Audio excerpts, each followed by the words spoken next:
हार्दिक स्वागत अभिनंदन आपके अपने YouTube चैनल जीके अनिल साधन में। आज अपने कक्षा 12 के लिए जो राजस्थान माध्यमिक शिक्षा बोर्ड में पाठ्य पुस्तक लगती है मानव भूगोल, उसको पढ़ना शुरू कर रहे हैं। इससे पहले हमें बुक सीरीज लेके आए थे जो विद्यार्थियों ने काफ़ी पसंद की थी। आज से अपने इसके वीडियो लेक्चर भी शुरू कर रहे हैं। तो आज जो पहला चैप्टर है वो है मानव भूगोल, प्रकृति एवं विषय क्षेत्र। इसमें हम सामान्य रूप से इसका शाब्दिक अर्थ जानने का प्रयास करते हैं। भूगोल को पढ़ने से पहले इसका शाब्दिक अर्थ हमें पता होना चाहिए कि भूगोल का शाब्दिक अर्थ क्या है। वैसे अगर आप जानना चाहते हैं विस्तार से कि भूगोल क्या है तो मैंने उसका लिंक नीचे डिस्क्रिप्शन में एक वीडियो का लिंक दे दिया है, उस वीडियो को जाकर आप देख सकते हैं। उसमें विस्तार से बताया गया है कि भूगोल का अर्थ क्या है। यहाँ हम इसका शाब्दिक अर्थ जानने का प्रयास करते हैं। अंग्रेजी में इसको जियोग्राफी बोला जाता है। जियोग्राफी जो शब्द है वो मूल रूप से ग्रीक भाषा का एक शब्द है जियोग्राफिया, उसी से बना हुआ है जियोग्राफी। तो इसमें दो शब्द हैं, एक है जियो और दूसरा है ग्राफी।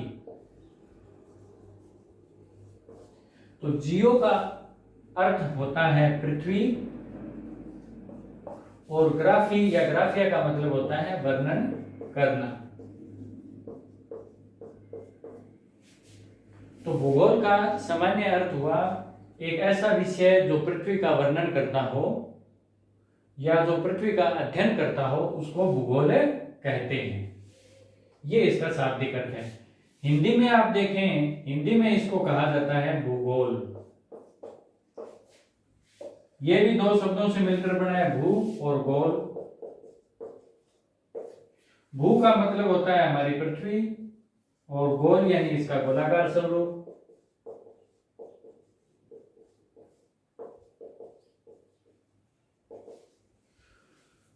तो जितने भी भारतीय जो भूगोलवेत्ता हुए थे उन्होंने हमेशा से पृथ्वी को गोल मानकर ही उसका अध्ययन किया था।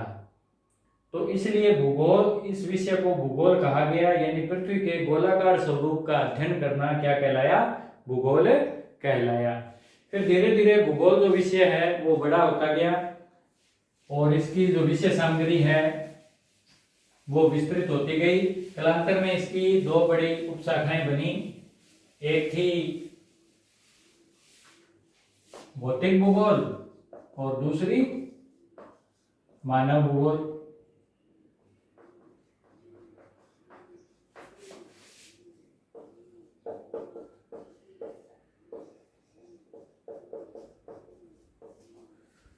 भौतिक भूगोल जिसके बारे में हम कक्षा 11 में विस्तार से अध्ययन कर चुके हैं, फिर भी थोड़ा हम इसको जानने का प्रयास करते हैं कि भौतिक भूगोल क्या होता है। भौतिक भूगोल हमारे आसपास का जितना भी जो भौतिक पर्यावरण है, जो भौतिक स्वरूप हमें हमारे धरातल पर दिखाई देते हैं, उन सभी भौतिक स्वरूपों का अध्ययन करना भौतिक भूगोल कहलाता है। हमारे पृथ्वी की सतह पर जो भी भौतिक स्वरूप, जैसे कि यहाँ का धरातल, मिट्टियाँ, पर्वत, पठार, मैदान, उन सभी का अध्ययन करना भौतिक भूगोल का मुख्य विषय क्षेत्र है। या हम सरल शब्दों में कह सकते हैं कि स्थलमंडल, जलमंडल और वायुमंडल का विस्तार से अध्ययन करना भौतिक भूगोल के अंतर्गत आता है। मानव भूगोल, मानव भूगोल जो कि इस बार हम कक्षा 12 में पढ़ेंगे कि मानव भूगोल क्या होता है। तो मानव भूगोल आप देखें कि अगर सामान्य अर्थ हम इसका जानने का प्रयास करें तो मानव भूगोल का सामान्य अर्थ होता है मानव और पर्यावरण के आपसी संबंधों का अध्ययन मानव भूगोल कहलाता है। यानी मानव और पर्यावरण के आपसी संबंधों की वजह से हमारे धरातल के ऊपर जितने भी आपको जो भूदृश्य दिखाई देते हैं, उन सभी भूदृश्यों का अध्ययन मानव भूगोल के अंतर्गत किया जाता है। भूदृश्य कैसे, भूदृश्य क्या, जैसे कि कृषि, पशुपालन, व्यापार, वाणिज्य, परिवहन, संचार, ये सारे जो भूदृश्य दिखाई देते हैं उन सभी का अध्ययन मानव भूगोल के अंतर्गत किया जाता है।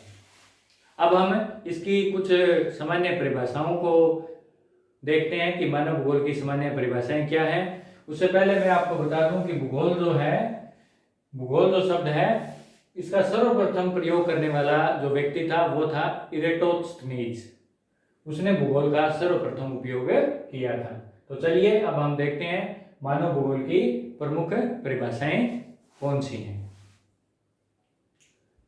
मानव भूगोल की प्रमुख परिभाषाएं आप देखें, यहाँ सबसे पहले जो परिभाषा लिखी हुई है वो है फ्रेडरिक रेटजेल की। फ्रेडरिक रेटजेल जो है वो एक जर्मन भूगोलवेता थे।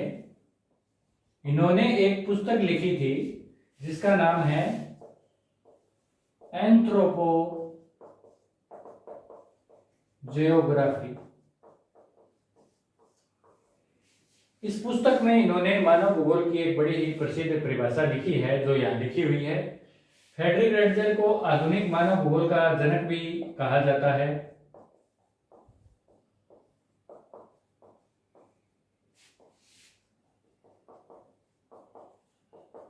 जनक इनको माना गया है।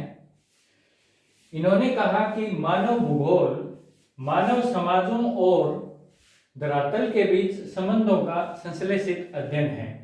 यानी भूगोल क्या है? मानव समाज और धरातल के बीच जो संबंध हैं उन संबंधों का संश्लेषित अध्ययन है।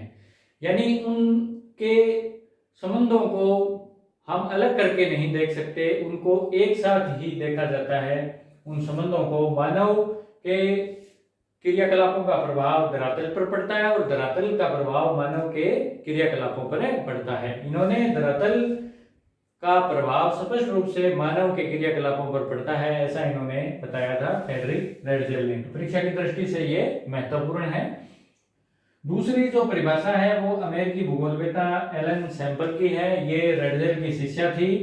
इन्होंने एक परिभाषा दी, वो भी बड़ी प्रसिद्ध है, परीक्षा की दृष्टि से महत्वपूर्ण है। आप इसको भी देखें कि मानव भूगोल चंचल मानव और अस्थायी पृथ्वी के पारस्परिक परिवर्तनशील संबंधों का अध्ययन है। इनकी परिभाषा में तीन बात आती है।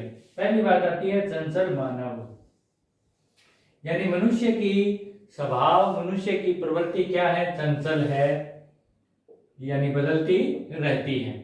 और अस्थायी पृथ्वी, यानी हमारी पृथ्वी भी कैसी है? अस्थायी है, उसमें भी निरंतर परिवर्तन होता रहता है।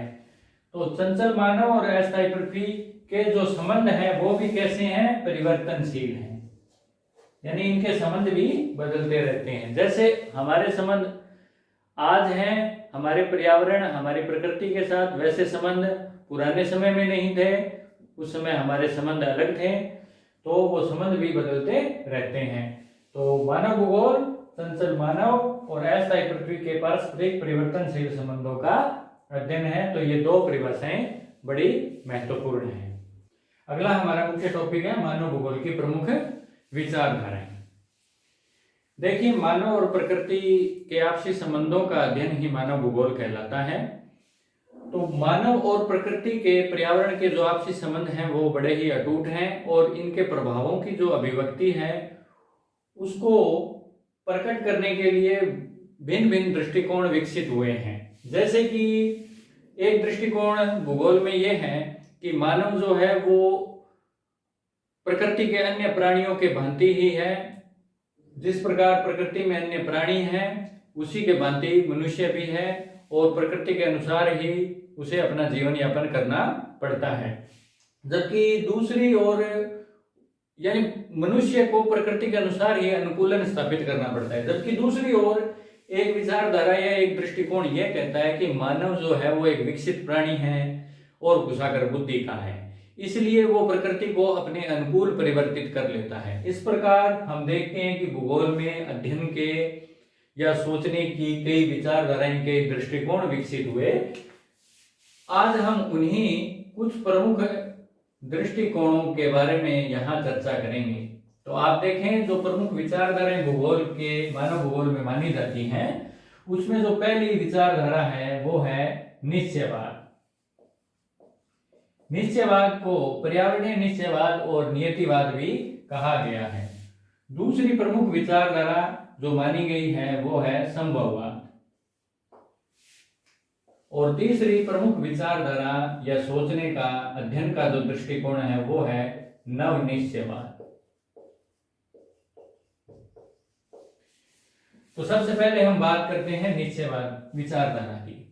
इसको नियतिवाद और पर्यावरणीय निश्चयवाद भी कहा गया है।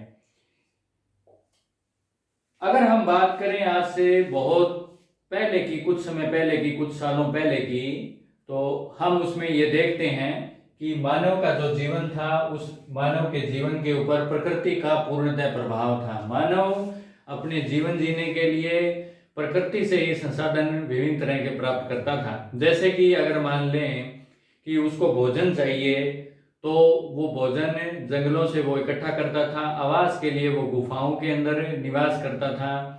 कपड़े के लिए उसे प्रकृति से ही जो भी मिलता था उसी से वो अपने बदन को ढकता था। जैसे पशुओं को मारकर उनकी खाल ओढ़ लेना, पहन लेना। इलाज के लिए भी उसको कुछ नई टेक्नोलॉजी, प्रौद्योगिकी नहीं थी, तो वो कंदमूल, जड़ी बूटियां इकट्ठी करके ही अपना इलाज कर लेता था। यानी प्रकृति को प्रधान माना गया था। उसके जीवन पर प्रकृति का प्रभाव था। सर्दी, गर्मी, बरसात से बचने के लिए उसके पास कुछ नहीं था। जो कुछ था उसे झेलना पड़ता था और प्रकृति से सामंजस्य बिठा के, अनुकूलन बिठा के ही उसे अपना जीवन यापन चलाना पड़ता था। तो ऐसा जो विचारधारा है, ऐसा दृष्टिकोण है जिसमें जो प्रधानता जिसको दी गई है प्रकृति को, और गौण जिसमें माना गया है मानव को, ऐसी विचारधारा या ऐसा दृष्टिकोण निश्चयवाद कहलाया। फिर धीरे धीरे क्या हुआ कि मानव ने नई नई टेक्नोलॉजी, नई नई प्रौद्योगिकी का विकास किया और कुछ नई संभावनाएं उसने विकसित कर ली। अब संभव हो पाया कि व्यक्ति नई टेक्नोलॉजी के माध्यम से उसने प्रकृति को अपने अनुसार, अपने अनुकूल करना शुरू कर दिया। जैसे कि उसने, अगर उसको रहने के लिए, जहां वो पहले गुफाओं में रहता था, तो अब तकनीक और प्रौद्योगिकी के द्वारा उसने घर बनाने शुरू कर दिए। घर बनाकर उसने गांव बसाए और बड़े बड़े नगर बस गए। साथ ही आप देखें, अगर भोजन के लिए जहां पहले वो जंगल में कंदमूल, फल या शिकार करता था, शिकार करके अपना पेट भरता था, तो अब यह संभव हो पाया कि नई टेक्नोलॉजी, नई प्रौद्योगिकी के द्वारा कि व्यक्ति कृषि करने लगा, उद्योग धंधों में उत्पादन करने लगा और उद्योग धंधों में कपड़े बनाने लगा। अब यानी वो प्रकृति की जो मार थी उसको झेलना जो व्यक्ति था उसको उसने कम कर दिया और प्रकृति को अपने अनुकूल उसने करना शुरू कर दिया। तो ऐसा दृष्टिकोण जिसमें जो प्रधानता मनुष्य को ज्यादा माना गया, प्रधानता मानव की, और जो गौण था वो था प्रकृति, गौण स्थिति प्रकृति की मानी गई। तो ऐसी विचारधारा या ऐसे दृष्टिकोण को, अध्ययन के दृष्टिकोण को मानव भूगोल में संभववाद कहा गया। जब ये संभव हो पाया कि मनुष्य की जो निर्भरता थी वो प्रकृति पर धीरे धीरे कम हो गई। तो संभववाद की जो विचारधारा है वो देने वाले विद्वान थे फ्रांस के विडाल डी लाब्लांस। इनको संभववाद की विचारधारा का जनक माना जाता है। फिर धीरे धीरे मानव ने प्रकृति में बहुत से चेंजेस किए, बहुत से परिवर्तन लाए और एक विकास की अंधाधुंध दौड़ शुरू कर दी और मनुष्य ने प्रकृति को नुकसान, पर्यावरण को नुकसान पहुंचाना शुरू कर दिया। आप देखें कि पर्यावरण के अंदर पर्यावरण को दूषित किया। विभिन्न तरह की जो भौगोलिक वैश्विक समस्याएं हैं, जैसे कि ग्लोबल वार्मिंग, ओजोन परत क्षय जैसी कई घटनाएं घटित होने लग गई। तो भूगोल के अंदर एक नई विचारधारा का जन्म हुआ जिसको नवनिश्चयवाद कहा गया। नवनिश्चयवाद की जो विचारधारा है उस विचारधारा को देने वाला जो विद्वान था वो था ऑस्ट्रेलिया का ग्रिफ्थ टेलर। नवनिश्चयवाद का एक अन्य नाम भी आप पाठ्य पुस्तकों में देखोगे, इसको बोलते हैं रुको व जाओ सिद्धांत। नवनिश्चयवाद की जो विचारधारा है वो इन दोनों के बीच की विचारधारा है, निश्चयवाद और संभववाद। यानी आप इसका अर्थ देखें रुको और जाओ, यानी मनुष्य जो, ये विचारधारा क्या कहती है? ये विचारधारा ये कहती है कि मनुष्य जो प्रकृति को नुकसान पहुंचा रहा है विकास के चक्कर में, उस व्यक्ति को रुकना चाहिए, पूरे समाज को ये सोचना चाहिए कि हम विकास की इस अंधाधुंध दौड़ में कहीं प्रकृति को नुकसान तो नहीं पहुंचा रहे हैं। तो ऐसा विकास हमारे किस काम का। तो एक बार रुकें और सोचें और फिर आगे बढ़ें। यानी हम विकास तो करें, लेकिन हम विकास ऐसा करें कि हम पर्यावरण को नुकसान ना पहुंचाएं। पर्यावरण को कम से कम नुकसान हो, पर्यावरण की रक्षा करते हुए विकास किया जाए।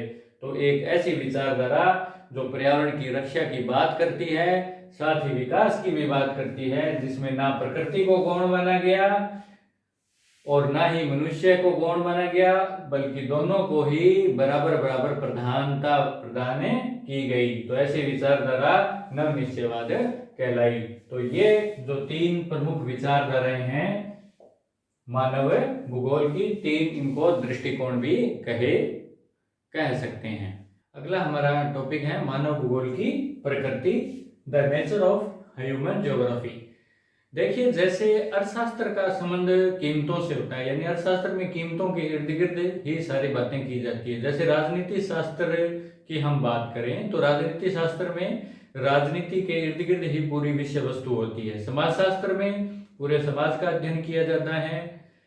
इसी प्रकार अगर हम बात करें मानव भूगोल में, तो मानव भूगोल की प्रकृति नेचर क्या है? मानवीय क्रियाकलाप है। यानी पूरी जो मानव भूगोल है वो मानव के क्रियाकलापों के इर्द गिर्द ही घूमती है। तो मानव भूगोल की प्रकृति में अगर हम कहें केंद्रीय स्थान अगर किसी चीज को दिया गया है तो वो है मानवीय क्रियाकलाप। यानी मानव निर्मित जितने भी भूदृश्य हमें इस धरा पर दिखाई देते हैं, उन सभी भूदृश्यों का अध्ययन करना मानव भूगोल की प्रकृति रही है। यानी मानव ने अपनी क्रियाओं द्वारा, अपने क्रियाकलापों द्वारा पूरी प्रकृति को चेंज किया है, इसमें परिवर्तन लाया है और इन क्रियाकलापों द्वारा जो भी चेंजेस आए हैं वो कब, कहां और कैसे आए हैं, किस प्रकार के ये परिवर्तन आए हैं, उन सभी परिवर्तनों का अध्ययन करना ही मानव भूगोल की प्रकृति रहा है। तो हम कह सकते हैं कि मानव भूगोल की प्रकृति क्या है? मानव भूगोल की प्रकृति है मानवीय भूदृश्यों का अध्ययन करना, मानवीय क्रियाकलापों का अध्ययन करना। अगला हमारा मुख्य टॉपिक है मानव भूगोल का विषय क्षेत्र। जैसा कि हमें पता है कि 18वीं शताब्दी के अंदर मानव भूगोल अस्तित्व में आया था। धीरे धीरे ये विषय बड़ा होता गया और इसका विषय क्षेत्र है वो बहुत बड़ा, बहुत व्यापक हो गया है। तो हम देखते हैं कि मानव भूगोल के विषय क्षेत्र में क्या क्या चीजें हैं, इसके अध्ययन क्षेत्र में क्या क्या चीजें हैं, किन चीजों का अध्ययन हम सामान्यतः मानव भूगोल के अंदर करते हैं। तो आप देखें, सबसे पहले हम जिस चीज का अध्ययन करते हैं वो है जनसंख्या। मानव की जो जनसंख्या है, उस जनसंख्या और उस जनसंख्या की विभिन्न प्रकार की विशेषताएं, जैसे कि लिंगानुपात, जनसंख्या वृद्धि, साक्षरता और आयु लिंग अनुपात, आयु संरचना हो गई, ग्रामीण नगरीय जनसंख्या हो गई, यानी जनसंख्या की विभिन्न तरह की विशेषताओं का अध्ययन इसके अंतर्गत किया जाता है। एक ये है। दूसरा, इसके जो विषय क्षेत्र में शामिल किया जाता है वो है प्राकृतिक संसाधन। यानी हम मानव भूगोल के अंदर किसी भी प्रदेश में जो प्राकृतिक संसाधन पाए जाते हैं, जैसे कि वहां की प्राकृतिक वनस्पति, खनिज, जल, उन सब प्राकृतिक संसाधनों का अध्ययन मानव भूगोल के अंतर्गत करते हैं। और इसके विषय क्षेत्र में क्या है? इसके विषय क्षेत्र में शामिल है सांस्कृतिक वातावरण। यानी जैसे कि हमने पढ़ा था कि मानव भूगोल के अंदर मानव निर्मित जितने भी दृश्य हमें भूमि पर दिखाई देते हैं, जितने भी सांस्कृतिक, इनको सांस्कृतिक भूदृश्य भी बोला जाता है, जितने भी सांस्कृतिक भूदृश्य दिखाई देते हैं, जैसे कि आप देखें परिवहन के अलावा भवन, उसके यानी आवास, और मानव अपनी आजीविका चलाने के लिए विभिन्न तरह की कृषि उद्योग धंधे उसने स्थापित किए हैं, उन सभी का अध्ययन भी मानव भूगोल के अंतर्गत किया जाता है। अन्य आप देखें कि एक आप देखें इसमें है कालिक अनुक्रम, ये हम 3 नंबर, ये 4 नंबर कर सकते हैं कि मानव भूगोल के अंतर्गत कालिक अनुक्रम का भी अध्ययन किया जाता है। कालिक अनुक्रम क्या है? काल के अनुसार जैसे जैसे समय बीता वैसे वैसे मानव और प्रकृति के जो आपसी संबंध हैं उनमें परिवर्तन आता गया, संबंध बदलते गए। जैसे कि सैंपल की हमने परिभाषा भी पढ़ी थी कि मानव भूगोल मनुष्य और प्रकृति के आपसी परिवर्तनशील संबंधों का अध्ययन है। तो मानव और प्रकृति के जो संबंध हैं वो बदलते रहे हैं, उन बदलते हुए संबंधों का अध्ययन करना भी मानव भूगोल का विषय क्षेत्र रहा है। और इसके विषय क्षेत्र में क्या शामिल है? इसके विषय क्षेत्र में शामिल है नियोजन व प्रादेशिक संगठन।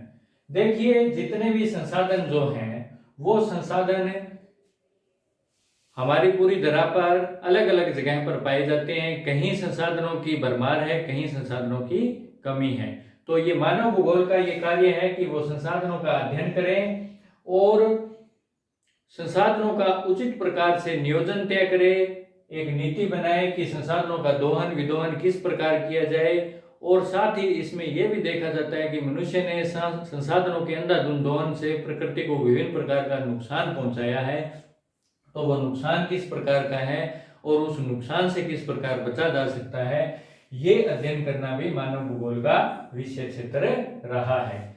साथ ही मानव भूगोल के विषय क्षेत्र में अन्य प्रदेशों से संबंध, देखो मानव एकांकी प्राणी तो है नहीं, मानव का संबंध दूसरे समाजों से हमेशा से रहा है।